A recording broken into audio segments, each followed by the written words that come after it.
Cuando su esposo falleció, lo único que le quedaba a Naomi Brennan de él era su perro, un bulldog de 90 kilos con una cabeza como una roca y una máscara negra en la cara que hacía que los extraños se apartaran en la acera. Y cuando Ori ya no estuvo, 26 personas distintas le dijeron lo mismo. No puedes quedarte con un perro de ese tamaño tú sola.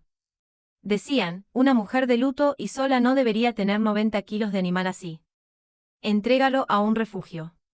Naomi no podía hacerlo. Ese perro era el último vestigio vivo del hombre al que había amado durante 34 años. Y en una noche gélida en el bosque, meses después, cuando se cayó y no pudo levantarse y nadie en el mundo sabía dónde estaba, ese boxer de 90 kilos hizo lo único que demostró que todos estaban equivocados. La mantuvo viva hasta la mañana.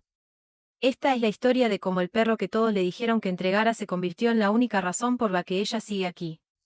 Naomi Brennan tenía 61 años y vivía en las afueras de Bellingham, Washington, donde las calles daban paso a un bosque de coníferas profundo y húmedo. Había vivido en esa casa con Ri durante la mayor parte de su vida. Y cuando él falleció la primavera anterior, la casa se volvió un lugar muy grande y muy silencioso. Sus hijos ya crecidos vivían en otros estados y llamaban los domingos. Sus amigos ya no sabían muy bien qué decirle, y el dolor era un océano que no sabía cómo cruzar. Pero Ri le había dejado a Gus. Ri había adoptado a Borble como cachorro 4 años antes, a pesar de las fuertes objeciones de Naomi, y los dos habían sido inseparables. Un hombre grande y apacible y su perro grande y apacible.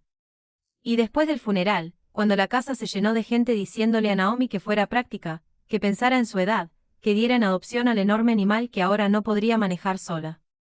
Ella había mirado a Gus echado junto a la puerta, donde aún esperaba que Ri volviera a casa, y había tomado su decisión. Gus se queda. Lo que ninguna de esas personas entendía es que Gus no era una carga. Era lo que la hacía levantarse de la cama. A Gus había que sacarlo a pasear. Así que Naomi caminaba por los mismos senderos boscosos que Ri solía recorrer con él cada mañana, lloviera o hiciera sol. A Gus había que alimentarlo. Así que Naomi volvió a cocinar. Gus apoyaba su enorme peso de 100 kilos contra ella por las tardes, cuando la casa estaba más oscura y la ausencia se sentía más fuerte. Y dormía en el lado de la cama de Rey. Y algunas noches, eso era lo único que le permitía dormir. Hubo mañanas aquel primer invierno en que el dolor la oprimía tanto que Naomi no podía imaginar cómo pasaría otro día vacío.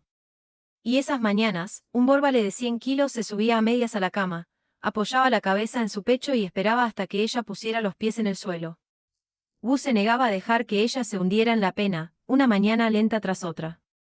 Todo el vecindario pensaba que era una anciana tonta aferrada a un perro peligroso. Naomi sabía que se aferraba a lo único que la mantenía a flote. Un jubilado de la calle, llamado Frank, le dijo sin rodeos que una mujer de su edad no tenía por qué tener un perro que pudiera tirarla al suelo. Su propio hijo, por teléfono, le sugirió amablemente y en repetidas ocasiones que quizás era el momento. Y Naomi miraba a Gus, que en ese momento solía estar tirado en el sofá roncando como una motosierra, y pensaba que ninguno de ellos tenía la menor idea de lo que ese perro significaba para ella. Sé que sigues viendo, pero aún no te has suscrito. Y después de un perro como Gus, eso duele un poco. Dale a suscribir. Todos le decían a esta mujer que se deshiciera de su perro, y suscribirte es la forma en que el mundo sabrá por qué no lo hizo. Pasaron los meses y, lentamente, con un cuenco de agua de 200 kilos a su lado, Naomi empezó a recuperarse. Los paseos matutinos se convirtieron en el ancla de sus días. Ella y Gus tenían una ruta, un largo recorrido por los bosques de Batcombe y luego por un tramo rocoso del arroyo, casi 3 kilómetros, que Rey había recorrido 1000 veces. Y estar en él la hacía sentir cerca de él. Era la única parte del día que todavía se sentía como la vida anterior. Gus se adelantaba y volvía, vigilándola como siempre hacía, como si se hubiera nombrado su guardián el día que Ri murió. Naomi aún no lo sabía, pero eso era exactamente lo que había hecho. Conocía cada sendero y cada piedra, y precisamente por eso no estaba siendo precavida aquella fría tarde de noviembre cuando ocurrió. Se había salido del camino principal para que Gus bebiera en el arroyo, como siempre hacían, sobre las rocas húmedas de la orilla, y una piedra cubierta de musgo, sobre la que había pisado 100 veces antes, se le resbaló bajo la bota. Naomi cayó bruscamente y oyó el chasquido antes de sentirlo. Y cuando intentó levantarse, su tobillo no la sostenía, y el dolor la hizo volver al suelo. Estaba a medio kilómetro del sendero, en lo profundo del bosque, en una tarde gris con la luz ya menguando. Buscó su teléfono. Sin señal, ni una sola barra tan adentro en el bosque, y la temperatura ya bajaba hacia una noche que el noroeste del Pacífico en noviembre no perdona. Naomi comprendió con una claridad fría y total exactamente cuántos problemas tenía. Nadie la esperaba. Nadie se daría cuenta de buscarla hasta que su hijo no pudiera contactarla el domingo. Y eso faltaban días. Ella estaría allí sola, en la oscuridad helada, con un tobillo roto y sin poder moverse. Pero no estaba sola. El mismo perro al que todo el vecindario había tildado de peligroso. El mismo perro que 26 personas le habían dicho que regalara. El mismo mastodonte de 90 kilos que todos habían jurado que era demasiado para una anciana afligida. No huyó, no entró en pánico, no se fue. Gus se tumbó junto a ella. Los 90 kilos de su peso, presionando la longitud de su enorme y cálido cuerpo contra su costado, y se quedó. Llegó la noche y con ella un frío que se hundió en los huesos de Naomi, y ella comenzó a tiritar, y luego a temblar, y sabía lo que el frío podía hacerle a una persona de su edad, a la intemperie toda la noche.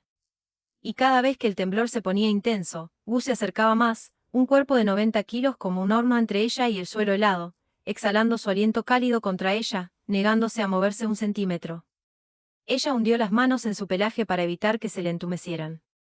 Las horas se arrastraron, el frío era una entidad viva, y más de una vez Naomi sintió que se volvía extrañamente cálida y somnolienta. El falso consuelo que el frío otorga justo antes de arrebatártelo.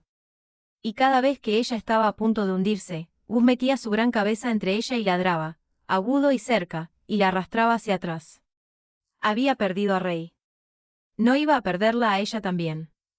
Ella le hablaba a él y a Rey durante la noche más larga y fría de su vida.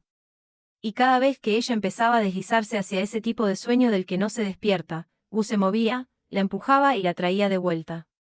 Gus no dormía. Él la cuidaba durante toda la gélida noche, exactamente como una vez cuidó al hombre que lo crió. Cuando Naomi no contestó su teléfono esa tarde, su hijo, a cientos de kilómetros de distancia, sintió que algo andaba mal. Él llamó a Frank, el vecino. Frank encontró su coche todavía aparcado en el inicio del sendero al amanecer, y llamó pidiendo ayuda y un equipo de búsqueda y rescate comenzó a subir el sendero en el frío y gris amanecer, llamándola por su nombre en un bosque silencioso. Y entonces lo oyeron, un ladrido profundo, retumbante e incesante que resonaba entre los árboles desde el arroyo, una y otra vez, negándose a parar. Siguieron el sonido de un oso de 200 libras llamándolos.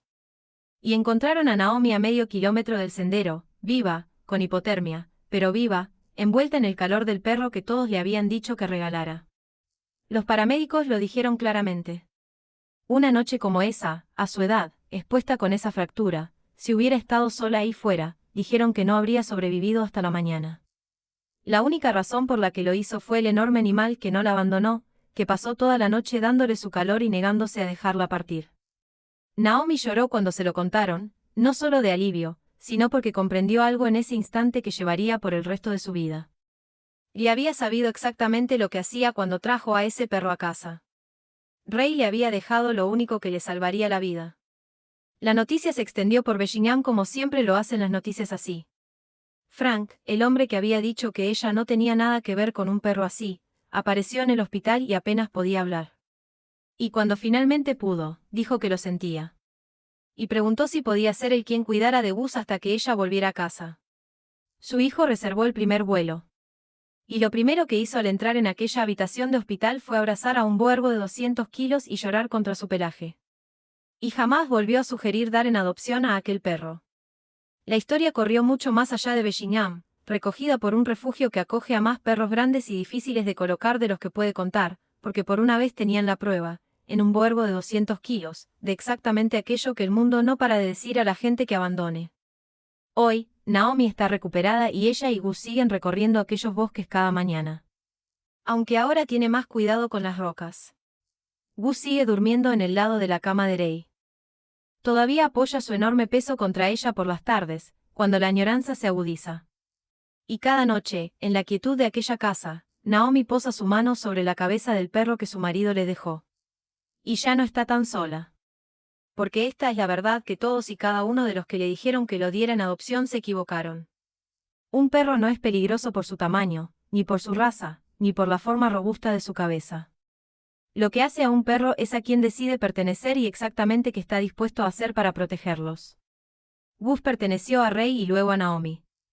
Y cuando el frío le alcanzó en la oscuridad, el perro que todos decían que era demasiado se convirtió en lo único que le ayudó a superar el duelo. Si estás pensando en tener un perro grande y fuerte que todos te dicen que es demasiado, por favor, no escuches el miedo. Aprende lo que necesita. Dale tu paciencia y tu confianza y comprende que a veces el animal que todo el mundo llama peligroso es el que te mantiene con vida. Porque Naomi no salvó a Gus. Si le preguntas, te dirá con lágrimas en los ojos que Rei la salvó y que lo hizo con un perro. Entonces, déjame preguntarte honestamente, ¿habrías conservado un boxer de 90 kilogramos que todos te dijeron que entregaras o les habrías hecho caso y lo habrías dejado ir? Dímelo en los comentarios. Y si un perro alguna vez te sacó adelante en la noche más difícil de tu vida, di su nombre abajo para que la próxima persona que dude sepa lo que estos perros realmente son.